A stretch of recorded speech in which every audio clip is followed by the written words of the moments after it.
بسم اللہ الرحمن الرحیم۔ جوانی میں انسان باپ کو شک کی نگاہ سے دیکھتا رہتا ہے، جیسے باپ کو ہمارے مسائل، تکلیفوں یا ضرورتوں کا احساس ہی نہیں۔ یہ نوئے دور کے تقاضوں کو نہیں سمجھتا۔ کبھی کبھی ہم اپنے باپ کا موازنہ بھی کرنا شروع کر دیتے ہیں۔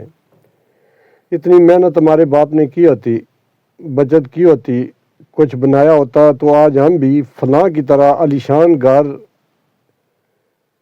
گاڑی میں گھوم رہے ہوتے۔ کہاں ہو، کب آؤ گے، زیادہ دیر نہ کرنا جیسے سوالات انتہائی فضول اور فالتو سے لگتے ہیں۔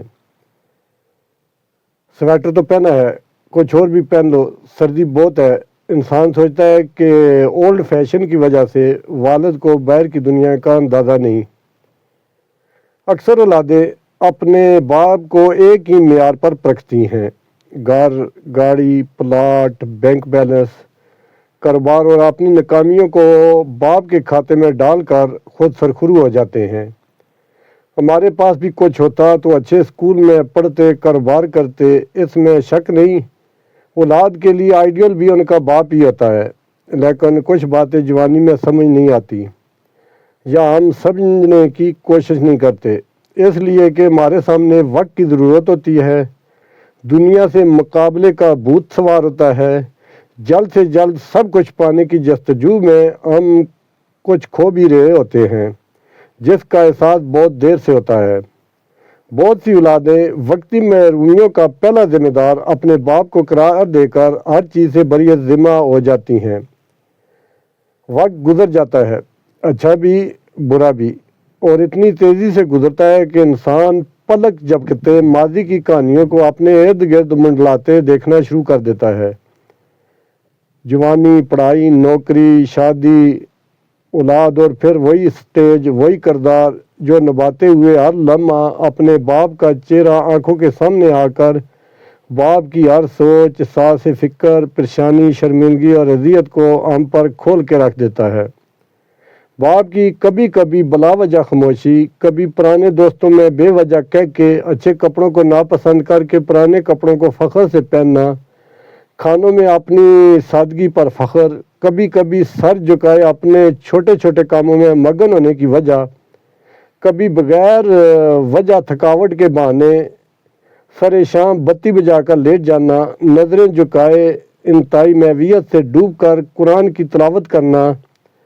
سمجھ تو آنا شروع ہو جاتا ہے، لیکن بہت دیر بعد، جب ہم خود راتوں کو جاگ جاگ کر دوسرے شہروں میں گئے بچوں پر آیت الکرسی کے دائرے پھونکتے ہیں، جب ہم سردی میں وضو کرتے ہوئے اچانک سوچتے ہیں پوچھ ہی لیں بیٹا آپ کے ہاں گرم پانی آتا ہے، جب قہر کی گرمی میں روم کولر کی خنک ہوا بدن کو چھوتی ہے تو پہلا احساس جو دل و دماغ میں ہلچل سی مچاتا ہے وہ کہیں اولاد گرمی میں تو نہیں بیٹھی۔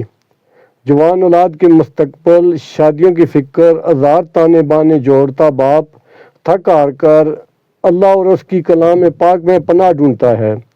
تب یاد آتا ہے ہمارا باپ بھی ایک ایک حرف، ایک ایک قید پر رک رک کر بچوں کی سلامتی، خوشی، بہتر مستقبل کی دعائیں ہی کرتا ہوگا۔